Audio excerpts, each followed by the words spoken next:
Bienvenidos y bienvenidas a un programa más de Geopolítica desde aquí. Decía Carlos Marx que las ideas de la clase dominante son las ideas dominantes en cada época. Por eso es que es muy común escuchar cómo se parecen los discursos de los líderes y las lideresas imperialistas en cada momento histórico. Puede que tengan diferencias en enfoques tácticos, puede que asuman distintas operaciones, pero en general todos esos discursos responden a la misma estrategia imperialista del momento. Eso no quiere decir, por supuesto, que no haya enfrentamientos por intereses económicos divergentes entre potencias o incluso haya enfrentamientos también entre monopolios, entre las grandes corporaciones, pero básicamente tienen la misma idea, que es la que tratan de hacer hegemónica, y sus discursos coinciden en grandes rasgos, sobre todo, como digo, en lo estratégico. En el caso de Venezuela, el objetivo que siempre ha sido robar nuestras riquezas, pues también los divide. Algunos realmente prefieren negociar con Venezuela, comprar las riquezas venezolanas al precio que Venezuela decida venderlas, pero siempre está ese imperialismo con ese apetito voraz tratando de recuperar el derecho, entre comillas, que alguna vez tuvo de apoderarse prácticamente gratuitamente de nuestras riquezas. Solamente se dividen entre los que prefieren usar el llamado poder blando para robarnos, para ingerir o para tratar de ingerir en nuestro país, y los que prefieren usar la violencia verbal, la violencia política, la violencia económica e incluso la violencia en términos militares. Desde que llegó Donald Trump al poder la primera vez, ha utilizado diversos discursos para tratar de justificar su deseo, su apetito de apoderarse de nuestro país. Y eso vamos a ver cómo ha cambiado desde su primera presidencia hasta esta segunda presidencia de Donald Trump, porque ha hecho un giro bien interesante desde unos argumentos basados en su política exterior hacia unos argumentos basados en la política interior. El gran pecado de Venezuela ha sido defender su soberanía y decir que quien quiera nuestros recursos está obligado a negociar con nuestro Estado soberano, que somos los venezolanos y las venezolanas, los dueños de Venezuela, de nuestro país. Así que vamos a conversar hoy entonces sobre los discursos de Donald Trump, cómo ha venido sacando distintos argumentos del bolsillo para tratar de justificar lo que no tiene más falacia posible que señalar que lo que quiere justificar Donald Trump es el robo y el sometimiento de Venezuela, de los venezolanos y las venezolanas. Bienvenidos una vez más a este programa del día de hoy.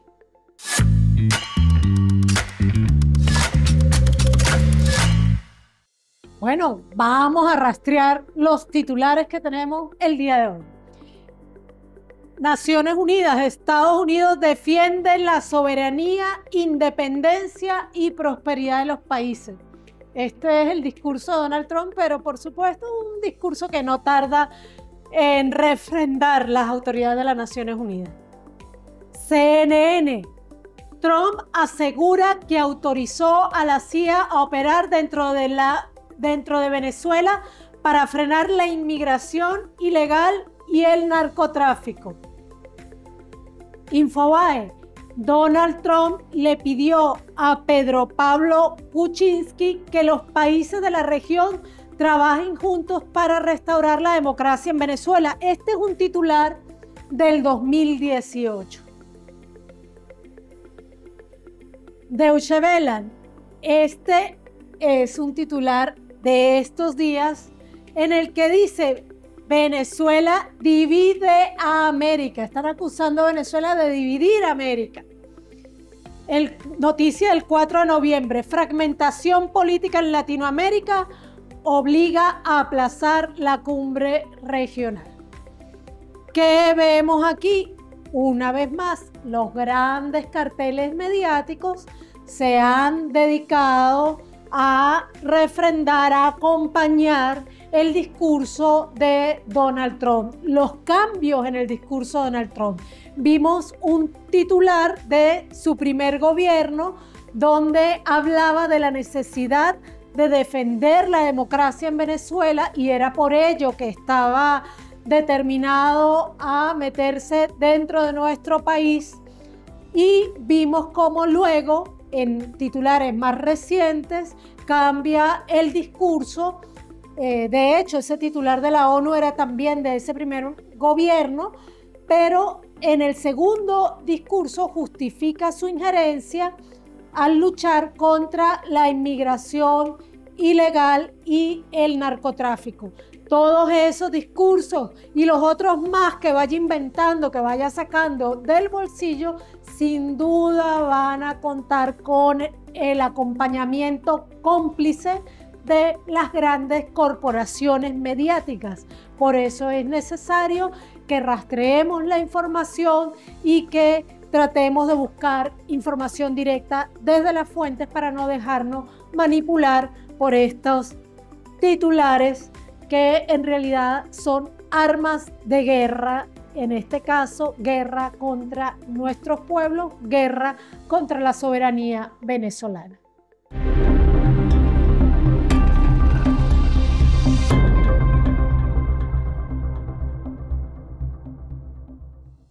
Bueno, ahora vamos por nuestra lectura recomendada.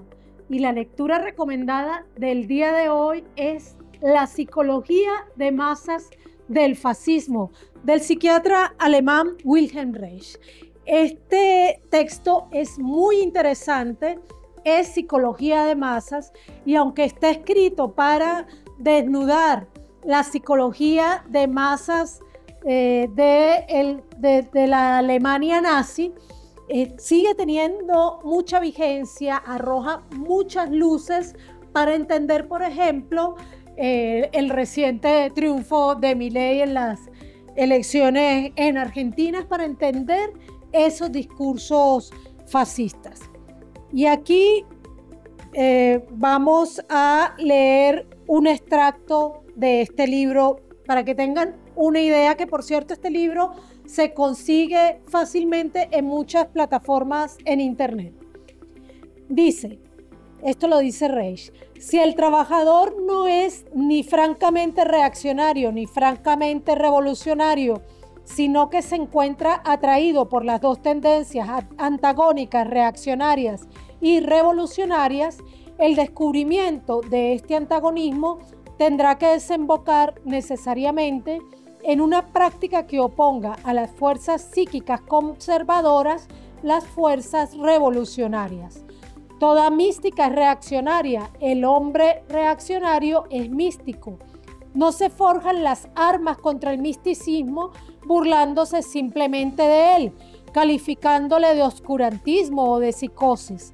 Solamente su interpretación correcta da la base para elaborar por la fuerza de las cosas un antídoto contra el misticismo.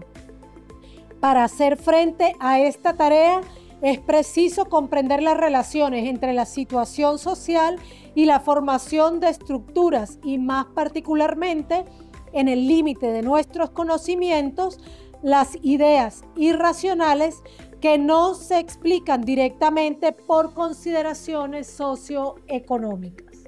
Recordemos que es un libro de psiquiatría, pero es un libro realmente muy sencillo de leer y estoy segura que les va a parecer muy interesante.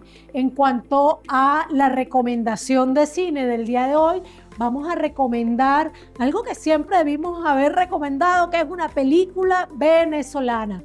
Esta es una película de Román Chalbot con guión de nuestro queridísimo Luis Brito García y se llama La planta insolente, una película del 2015 que nos recuerda cómo Venezuela, las riquezas de Venezuela, la ubicación geoestratégica de Venezuela, siempre han sido apetecidas por las grandes potencias.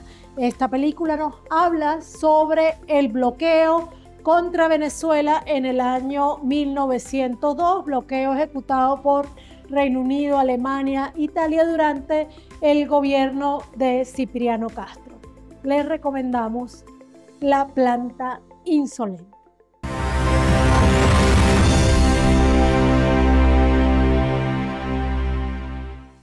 Bueno, veamos cómo tenemos este mapa el día de hoy. Como siempre, un mapa novedoso, decimos en Venezuela. Vamos a partir por aquí porque se realizó en Malasia la cumbre de la ASEAN. Estuvo allí, por cierto, Donald Trump, pero básicamente como llegó, se fue porque andaba tan interesado en poder conversar con Xi Jinping que partió directamente a Corea del Sur, donde en la cumbre de la APEC se encontraron Donald Trump y Xi Jinping. Este diálogo que se realizó aquí en Corea del Sur, que reunió al líder de la gran potencia, el gigante asiático China, y la gran potencia del norte de nuestra América, fue sumamente interesante y ha sido tema central de los más importantes análisis de estos días. Desde el análisis del lenguaje gestual, en el que se veía a un Trump realmente emocionado, tratando de lucir simpático, tratando de lucir extremadamente fraterno, que se tropezaba con la seriedad y la sencillez de la cultura china encarnada en el presidente Xi. Ya solamente eso ha dado pie a muchos análisis. Finalmente, ¿qué se logró aquí? Bueno, aquí podríamos decir, para hacer un balance final, que realmente fue un encuentro que dio mucha ganancia a China, más que a Donald Trump, aunque Donald Trump necesitaba también calmar algunos de sus financistas y algunos de sus votantes y algunos de los grandes poderes económicos de los Estados Unidos, y lo logró al aplazar esa terrible guerra arancelaria que ha iniciado contra muchos países, a las que muchos, como los europeos, de inmediato se dieron y se tiraron más al suelo y se resubordinaron, pero que con China no le había dado frutos y no le dio frutos. Tuvo que aplazar todos los aranceles para que China volviera a comprar soya, por ejemplo. Recordemos que China consume alrededor del 60% de las exportaciones de soya del mundo y también más del 50% de las exportaciones de soya de los Estados Unidos, y ya la Asociación de Productores de Soya de los Estados Unidos estaba muy molesta, urgiendo a Donald Trump a acabar con ese impuesto que hacía mucho más competitiva la soya que se produce en Brasil y en Argentina para China, que estaba desplazando ese mercado de la soya. Y en este momento, justamente cuando está comenzando la cosecha de soya en los Estados Unidos, aquí en los estados centrales, pues la presión fue mucha, y esa fue una de las primeras cosas que acordó Donald Trump con Xi Jinping, fue quitar los aranceles a la soya, para que se quitaran los aranceles a la soya estadounidense y pudiera entonces recuperar los Estados Unidos su primacía en el mercado de soya hacia China, pero también logró que China volviera a venderle tierras raras a los Estados Unidos, que había tratado de lograrlo ya con Japón, pero eso no es suficiente para las aspiraciones estadounidenses. Los chinos, por supuesto, aprovecharon a su estilo para recordarle que él se estaba vanagloriando de una paz en Palestina que no llega, una paz que en realidad no se ha logrado ni se logrará, porque ya discutimos aquí en el programa anterior que la paz no es la pacificación, no es la paz por la fuerza que Donald Trump recordó aquí en los territorios ocupados hace poco cuando estuvo con Benjamín Netanyahu, sino que la paz es una construcción histórica que se alcanza con la solución verdadera de las contradicciones, de los conflictos a favor de las mayorías, y eso pasaría por acabar con la ocupación sionista sobre el territorio palestino, donde continúa el genocidio, donde continúan las grandes violaciones de derechos humanos.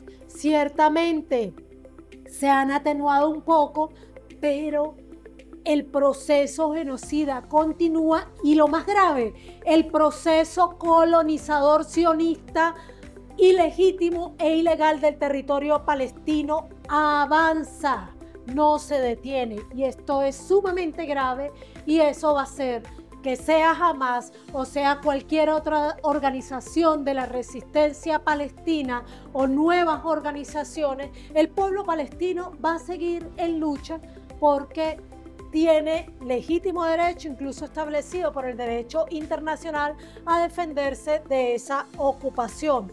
De aquí nos vamos a Sudán, donde continúan dándose ataques de esta FARC, de esta fuerza paramilitar, recordando que paramilitarismo es una estrategia imperialista que utiliza ejércitos proxy, y decimos que además aquí en Sudán, con este conflicto que han sembrado el imperialismo en Sudán, está también aprovechando el sionismo para fortalecer su injerencia política en los países vecinos y particularmente avanzar también en el Mar Rojo, donde ha enfrentado una muy digna resistencia de los hutíes en Yemen. Esto, por supuesto, siempre con el apoyo también de Arabia Saudita. Y aquí en Nigeria, lo que les decía, el discurso de Donald Trump, que va desde la lucha por la democracia hasta la lucha contra la inmigración ilegal, porque según él se trata de una invasión, diríamos que podríamos caricaturizarla diciendo que es una invasión alienígena, pero resulta que la palabra para extranjeros en Estados Unidos es aliens. Pues ese discurso que va hasta allá, que llega al narcotráfico también, ahora en Nigeria se disfraza de una auténtica cruzada. Donald Trump dice que va a invadir Nigeria para defender al pueblo cristiano. Parece loco, pero es real. Ahora, ¿qué hay detrás de ese ataque por defender a los cristianos? Cosa que no hizo en Palestina cuando se bombardearon las iglesias cristianas en Palestina, cuando se asesinó cristianos y se continúa asesinando cristianos en Palestina, pero ahora sí le preocupa a Nigeria. Nigeria, país de la OPEP, el gran productor de petróleo del África, uno de los más grandes productores de petróleo del mundo, pero además con una ubicación geoestratégica que también la hizo ser en algún momento terriblemente, la sometió a ser un puerto de los principales para el tráfico de esclavos de África hacia nuestra América en los tiempos de la colonia. Esa es la verdadera razón de este ahora discurso en favor de la cristiandad de Donald Trump. Una vez más, pero esta vez contra otro país, la verdadera razón es el deseo de robar sus riquezas, y específicamente coincide Nigeria con Venezuela en el apetito que tiene Donald Trump por su petróleo. Venimos ahora hasta los Estados Unidos nuevamente, donde ya dijimos, Donald Trump tiene una situación muy complicada que está tratando de resolver con estos acuerdos con Xi, que ya representan un alivio para algunas de sus presiones, de las presiones que tenía de algunos sectores económicos por esa guerra arancelaria, que básicamente es un tiro en el pie para los Estados Unidos, porque solo funciona con los subordinados, pero no funciona ese discurso altivo, supremacista, violento de Donald Trump, no funciona con los pueblos dignos y con los líderes y lideresas que tienen dignidad. Con ellos, Donald Trump es como lo vimos ante Xi Jinping, sonriente, tratando de ser simpático, en evidente deseo y necesidad de caer bien. Pero internamente también se le ha complicado un poco la cosa. Estas recientes elecciones, por ejemplo, que dieron el triunfo a los demócratas mayoritariamente, son complicadas para Donald Trump, sin caer en el espejismo de creer que los demócratas, ni siquiera este alcalde musulmán que salió electo en Nueva York, que se dice socialista, sin caer en el espejismo de creer que realmente son antiimperialistas, que realmente son socialistas, son más bien socialdemócratas. De todos modos plantean una situación complicada para unos Estados Unidos que, por cierto, también mantiene el cierre del gobierno porque no ha logrado acuerdo para sus presupuestos. Y hay que decir que este ya está siendo uno de los cierres más largos del gobierno y que el cierre de gobierno anterior a este, o sea, el último cierre de gobierno antes de este, fue el que se dio cuando en el gobierno anterior, o de hecho fueron dos en el gobierno anterior de Donald Trump.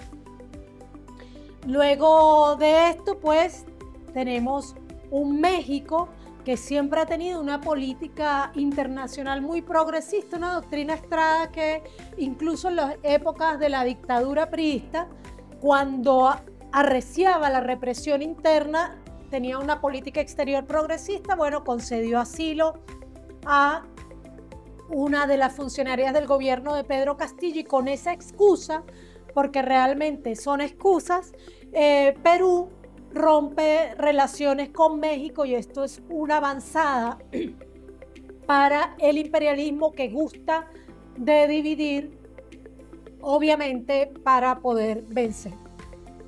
Continuamos entonces en Brasil, donde vimos una terrible masacre que nos recordó quizás a la Operación Orión que desarrolló en Medellín Álvaro Uribe Vélez, recién llegado al gobierno en el año 2002, en octubre, si no me falla la memoria.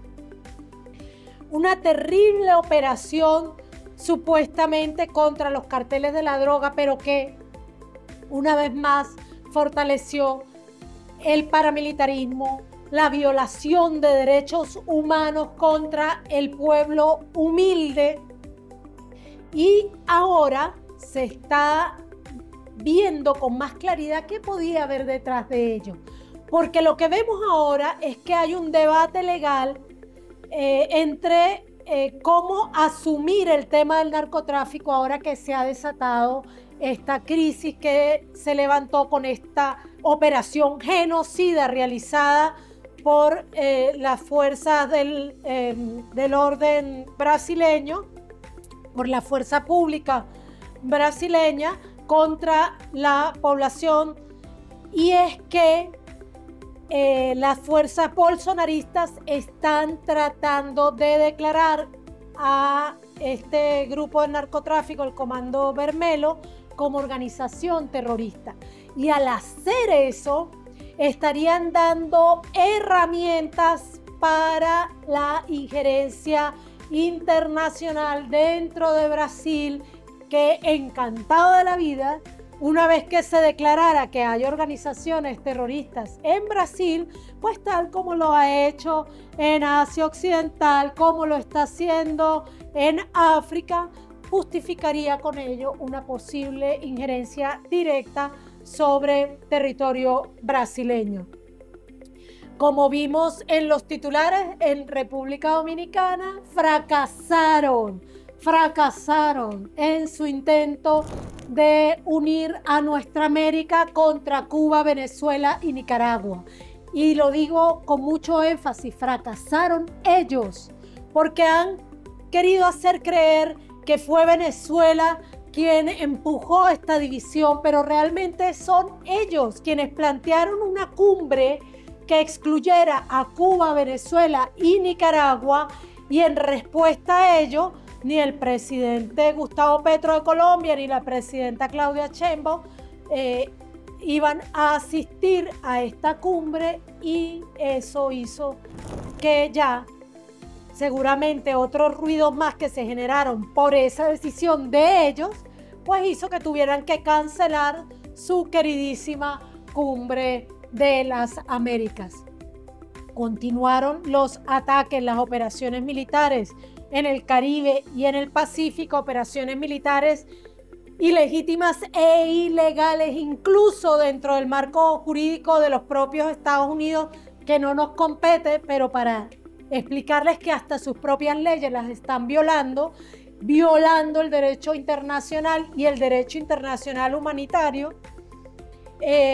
Continúan atacando entonces esas lanchas y asesinando personas sin el debido proceso judicial, sin llevarlo en todo caso alguna condena que dentro de los Estados Unidos podría llegar a ser una pena de muerte quizás, pero no este tipo de operaciones en el que supuestamente asesinan gente porque supuestamente son narcotraficantes, porque supuestamente la gran cantidad de droga que consumen los estadounidenses llega por lanchas. Si ese gran consumo de droga dependiera de las lanchas, no pararían de salir ni un minuto las lanchas desde Colombia y desde Ecuador, sobre todo hacia los Estados Unidos, pero sabemos que no depende de las pequeñas porciones que se pueden trasladar en las lanchas que están bombardeando. Pero más allá de eso, siguen nuestros dos países resistiendo. En Colombia se aproxima la convocatoria a la cumbre de la CELAC y la Unión, en este caso con la Unión Europea, donde habrá una amplia participación también de los pueblos, y Venezuela continúa resistiendo con toda su dignidad, con toda su fuerza y con toda su organización política, que es la punta de lanza de la defensa de la soberanía venezolana, porque cuando Venezuela dice que la soberanía reside intransferiblemente en el pueblo, a diferencia de Donald Trump, no es solo discursos. El presidente venezolano no da discursos vacíos para justificar otras cosas. La Constitución venezolana establece esa soberanía y la alianza cívico-policial militar la operativiza, y ahora Venezuela continúa avanzando en su defensa desde los territorios, y cada vez más se habla con mucha fuerza, con fundamento, y también comienza a operativizarse la posibilidad de que ante una agresión imperialista, ante esa bota insolente, como la película que les recomendamos, Venezuela se prepara para una guerra popular prolongada, una guerra con protagonismo de un pueblo que resiste, de un pueblo que no se arrodilla. Hasta aquí nuestro mapa del día de hoy, y siempre les digo, me extiendo, pero la culpa no es mía, la culpa es de este planeta que no para de generar conflictos. En realidad, la culpa no es del planeta, la culpa es del imperialismo.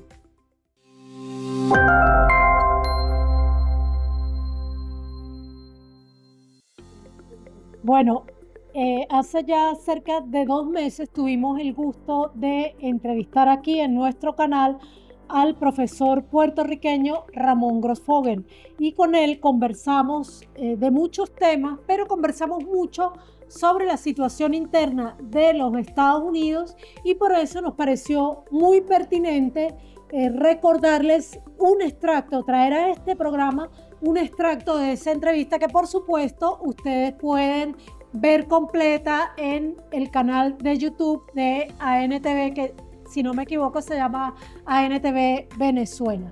Vamos a escuchar entonces al profesor Ramón Grossfogel. La idea de una revolución que yo desearía, como tú sabes, Por supuesto. pero para ser bien franco, yo no veo que en ese país vaya a haber una revolución. No lo veo porque no hay movimientos de izquierda. No existe, la izquierda americana no existe. Son grupúsculos que no tienen mayor significado a escala nacional. Entonces son gente que llamaríamos por aquí derecha liberal o cosas así. ¿Entiendes? Progresistas. Progresistas de derecha liberal, eso es lo que le llamaríamos. Pero esa gente no va a hacer ninguna revolución. Esa gente están totalmente ilusionadas con el sistema. A pesar de todo lo que hemos visto, esa gente todavía sigue creyendo en el sistema. Entonces no va a haber una revolución en ese sentido.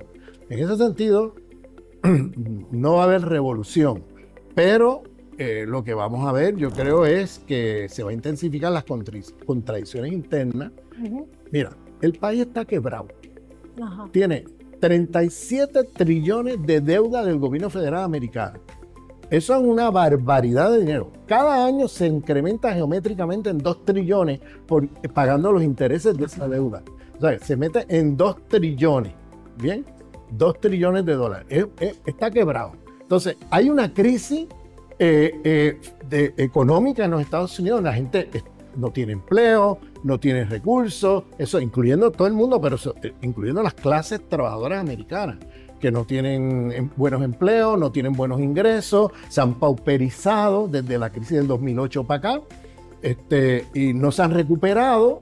Bien, entonces esa gente está totalmente descontenta. Entonces ven las guerras que se están haciendo. Estados Unidos, que tiene dinero para pagar un genocidio en Palestina, tienen dinero para pagar guerras por allá, y sin embargo no hay dinero para atender las necesidades del pueblo. Esa es la gente que la extrema derecha como Trump canaliza a su favor.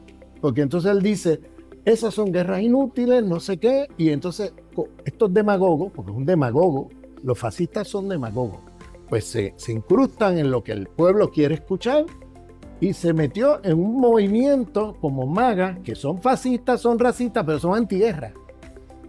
Esto es una contradicción increíble. ¿Por qué son antiguerra? Porque la mayoría de esa gente son clases medias pauperizadas, trabajadores pauperizados, que están totalmente indignados por las administraciones demócratas, incluyendo las republicanas de principios de este siglo, que llevaron el país a guerras inútiles, o sea, a gastar trillones de dólares en guerra, que luego termina el Estado quebrado y no hay dinero para nada más. Entonces la gente está indignada y harta de esto de las guerras. Entonces, ese público que sigue a Trump del movimiento MAGA son fascistas, todo lo que tú quieras, pero son antiguerra.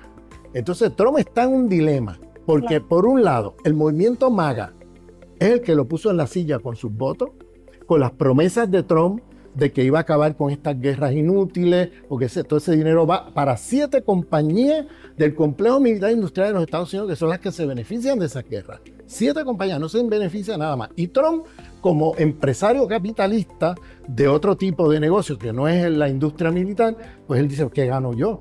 Aquí yo no gano nada, aquí yo estoy perdiendo dinero y unas compañías llevándose el dinero del fisco americano, de los contribuyentes americanos. Entonces, ¿yo qué gano? No gano nada. Entonces, él ha sido crítico por eso, por contradicciones intracapitalistas. Entonces, ¿qué pasa? Él llega al gobierno, pero llega al gobierno con el movimiento MAGA antiguerra y con el dinero de los sionistas. Sí. Entonces, los sionistas le han pagado la campaña a cambio de 2 cosas, el genocidio en Palestina e Irán. Entonces, ahí él está entre medio de 2, en una encrucijada, en una situación de encrucijada, porque no importa lo que haga, pierde. O sea, si se va con los sionistas, pierde con su movimiento. Si se va con su movimiento, pierde con los sionistas. Y los sionistas le están pasando la cuenta. Vieron qué interesante este extracto de la entrevista al compañero Ramón Grosfoguel. De verdad les recomiendo que miren la entrevista completa en nuestro canal de YouTube. Fíjense que él hace énfasis en ese público MAGA, esa opinión pública MAGA, de ese proyecto Make America Great Again de Donald Trump. Y Ramón nos explica cómo Donald Trump está atrapado en la contradicción entre ese público fascista de derecha, pero harto de la guerra que tiene dentro de los Estados Unidos y las presiones guerreristas del sionismo. Entonces, ¿por qué nos parece interesante dejar clara esa contradicción? Bueno, porque esos cambios en el discurso de Donald Trump, según los cuales en el primer gobierno presentaba la injerencia estadounidense contra Venezuela como un problema de política exterior y luego lo presenta ahora como un problema de seguridad nacional, tienen que ver con ese público MAGA. Y vamos entonces a ver, hay por ejemplo, digamos que hay unas 3 o 4 razones que determinan que un político como Donald Trump deba cambiar el discurso para justificar la misma estrategia, porque lo que ellos quieren es, ya estamos claros, robar nuestra riqueza. Pero las condiciones, lo que Gramsci llama las relaciones de fuerza, realmente las relaciones de fuerza son muy importantes. Entonces, hay razones de la geopolítica, de las relaciones internacionales que obligan a ese cambio.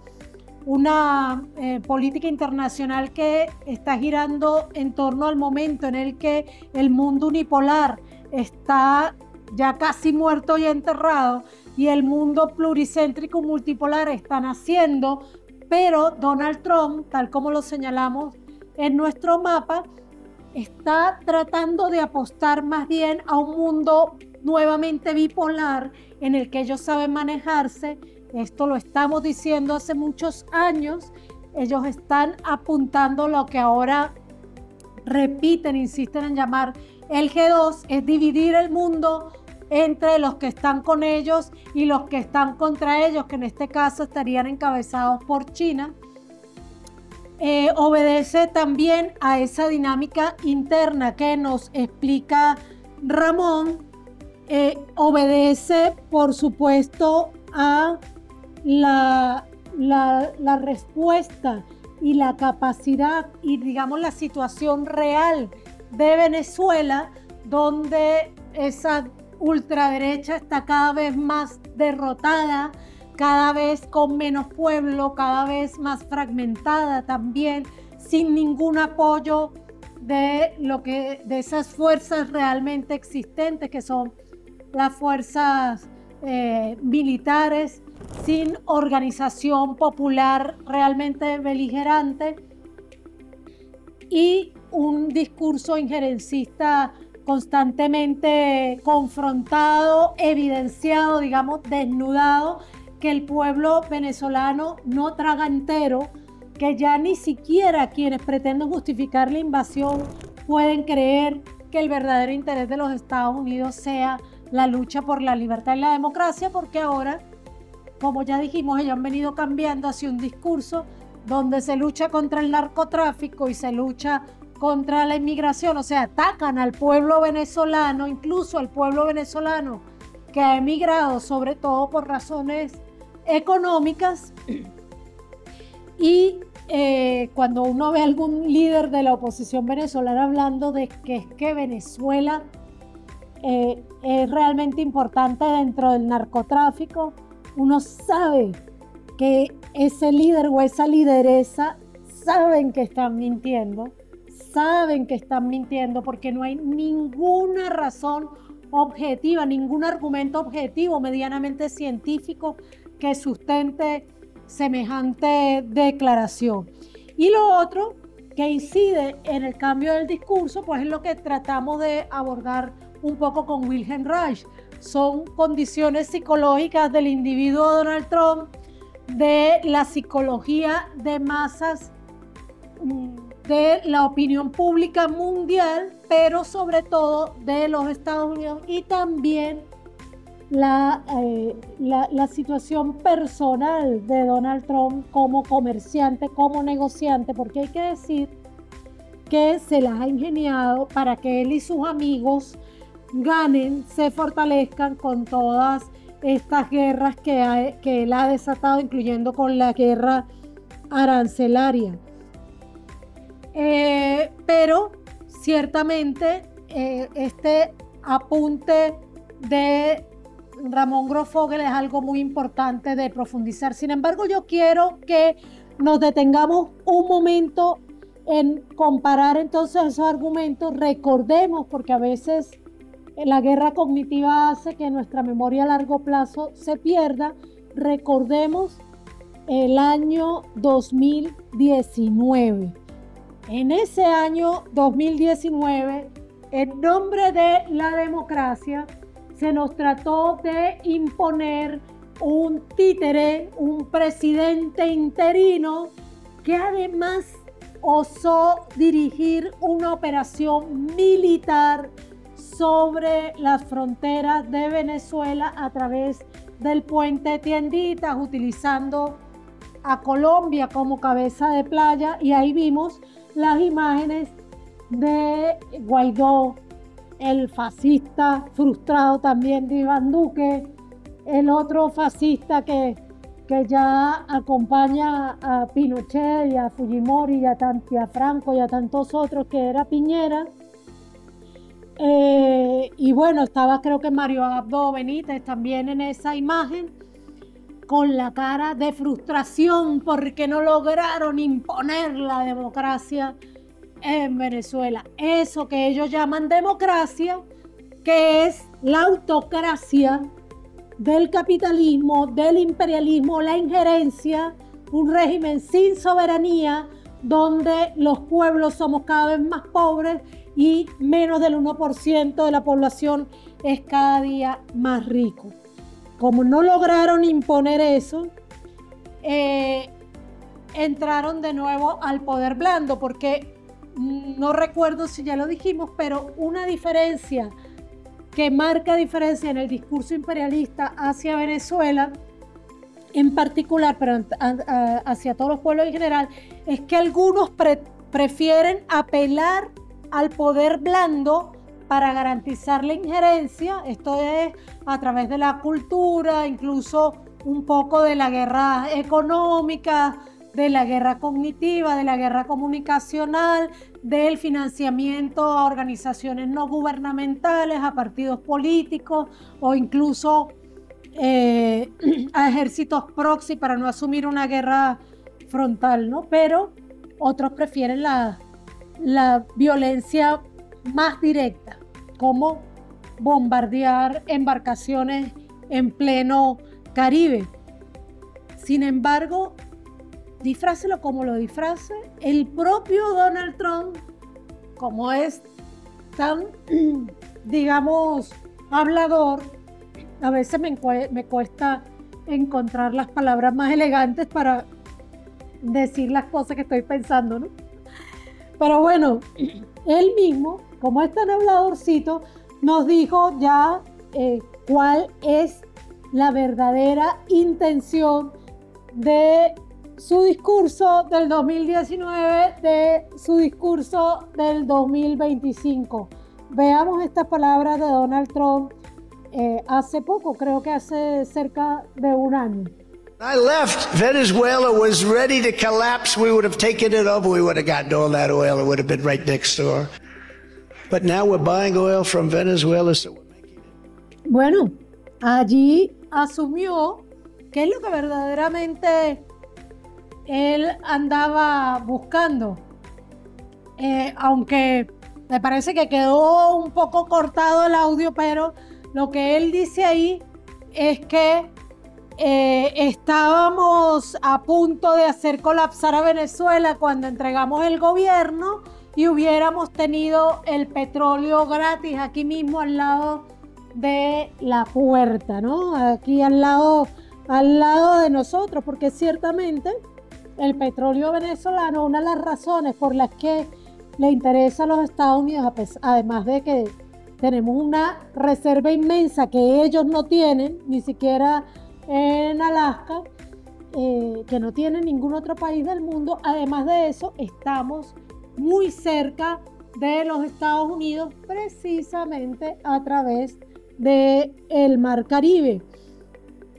Por eso, esta operación que los Estados Unidos está desatando sobre el Caribe tiene mucho de operación disuasiva, es parte del acompañamiento al discurso, pero también puede estarnos recordando esas viejas teorías, digamos las teorías clásicas de la geopolítica, sobre todo las que se impusieron a partir de la Segunda Guerra Mundial, según las cuales el control de los mares y las costas es fundamental para controlar el acceso a los recursos y el dominio mundial. Pero además, en eso que nos contaba Ramón, en esa contradicción entre el público MAGA y el sionismo que están presionando a Donald Trump, también vemos coincidencias con su discurso. O sea, sí resulta muy lógico que esas motivaciones estén detrás.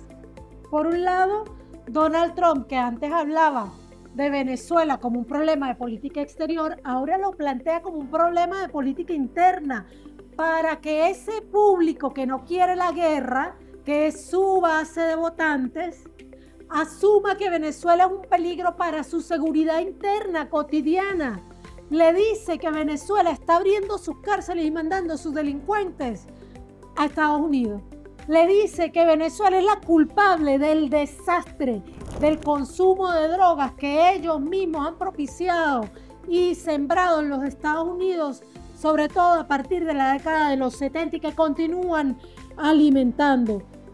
Y por otro lado, coincidentemente, y en política no hay coincidencia, por lo tanto estoy siendo sarcástica, irónica más bien, los sionistas que odian a Venezuela y la revolución bolivariana, después de que muy dignamente el comandante Chávez decidió romper relaciones con el Estado genocida de Israel, y que odian ahora al gobierno colombiano después de que el presidente Gustavo Petro muy dignamente también ha salido en muchos escenarios, incluyendo la ONU, la Asamblea General y la esquina de la ONU, defender públicamente a Palestina. Pues ahora esa verborrea también se está desatando contra Colombia y contra Venezuela, y las operaciones que se están dando también tienden a amalgamarse con esa idea de que el sionismo quiere vengarse de nuestros discursos, que son discursos legítimos por la paz, en defensa de la soberanía, en defensa, por cierto, de la Carta de las Naciones Unidas, y sobre todo en defensa de los oprimidos, de los niños y niñas de Palestina. También con eso que vimos en nuestro mapa del nuevo discurso ahora de Donald Trump de defensa del cristianismo en Nigeria, nos queda claro que parte de sus objetivos está la OPEP. O sea, sigue siendo el petróleo motivador de sus discursos. Cualquier argumento que le sirva para justificar la injerencia lo está usando, pero es nuestro planteamiento el día de hoy que este discurso de los últimos tiempos contra Venezuela, e incluso sus operaciones en el Caribe, además de tratar de simplemente retomar el control en los mares que rodean nuestra América, cuando relanza la doctrina Monroe sobre el continente, cuando está en crisis, cuando pretende dividir el mundo entre dos bloques nuevamente, como fue en la Guerra Fría. Ese discurso en realidad es un discurso sobre todo dirigido a su propio público MAGA y a satisfacer también los requerimientos del sionismo. Ahora, ese discurso está avanzando también en nuestra América, está propiciando la división de nuestra América, pero sobre todo, digamos que de los gobiernos de nuestra América. Por eso es muy importante que entendamos estos discursos, que desmontemos, que los desnudemos, que hagamos examen parte a parte de los discursos, que no nos dejemos engañar, que busquemos fuentes de comunicación contrahegemónica para contrainformarnos, entender que esos discursos, que el discurso de Donald Trump es el sustento de guerras comunicacionales y hasta psicológicas, entender que ese discurso incluso es principalmente contra su propio público más que contra Venezuela, porque aquí tenemos una opinión pública bastante crítica y ya curtida en el tiempo de una guerra mediática y una guerra cognitiva desatada hace ya más de 2 décadas. Pero ante todo esto, además de la necesidad de confrontar, entender y desmenuzar esos discursos y desmontarlos, debemos levantar la voz con los discursos de los pueblos. Primero, ese discurso debe estar cargado de unidad, de la lucha y la comprensión de la necesidad de la unidad. La xenofobia jamás puede formar parte del discurso de los oprimidos y las oprimidas. La xenofobia jamás puede formar parte del discurso de los pueblos. Por supuesto, tampoco el machismo, el racismo, todas estas formas de discriminación que son impuestas no pueden formar parte del discurso de los pueblos. Y los pueblos tenemos que levantar entonces la voz para defender nuestro derecho a la soberanía y a la autodeterminación. No basta con comprender esos discursos y confrontarlos.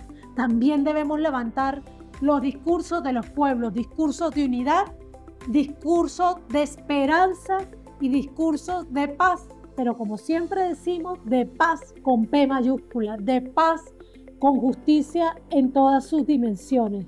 No de paz por la fuerza, no de pax romana, no de pacificación, de auténtica paz.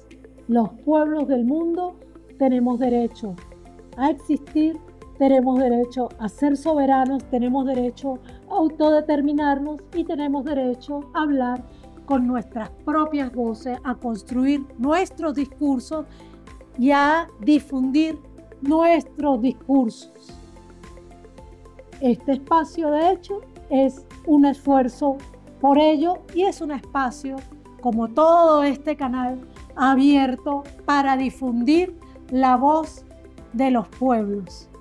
Un gran abrazo para quienes nos han acompañado hasta aquí el día de hoy en este programa. Les invitamos siempre a seguir profundizando el tema porque tenemos un tiempo acotado, apenas introducimos el programa, luego vemos el programa y pensamos que nos quedaron algunas cosas más por decir. Bueno, díganos ustedes también a el correo que siempre les recordamos, geopolítica@gmail.com. Díganos ahí qué nos faltó decir, en qué nos equivocamos, qué debemos decir, qué tema les gustaría que tratáramos en una próxima ocasión. Y si no nos ven en vivo, míranos por nuestras redes sociales y ayúdanos también a difundir este espacio de voz para los pueblos. Un fuerte abrazo y nos vemos nuevamente muy pronto por ANTV, tu canal del Parlamento.